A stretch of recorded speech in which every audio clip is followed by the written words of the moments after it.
मानव तस्करसँग कनेक्सन भएका यी गृहमन्त्रीलाई राम्रोसँग हेर्नुहोस्। यी हुन् इतिहासकै सबैभन्दा बढी बदनामीको ट्याग लागेका गृहमन्त्री रमेश लेखक।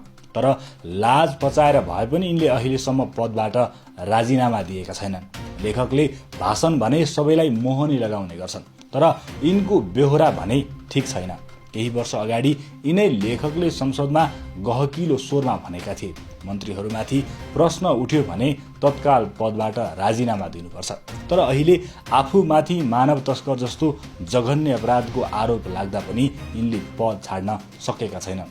उल्टै देउबालाई लौन दाई बचाइदिनु पर्यो भन्दै हार गुहार गरिरहेका छन्। साँच्चै भन्नुपर्दा अहिले लेखकको हरिबिजोग भएको छ। मन्त्रालय जाँदा आउँदा समेत मुख छोपेर जानुपर्ने अवस्था छ। तर यिनले निन्याउरो मुख लगाएर मन्त्रालय जाने गरेका छन्। आफू उम्किन अनेक प्रयास गरिरहेका छन्। त्रिभुवन अन्तर्राष्ट्रिय विमानस्थलबाट एक व्यक्तिलाई विदेश पठाएको 50 लाखसम्म लिने यिनलाई आरोप लागेको छ।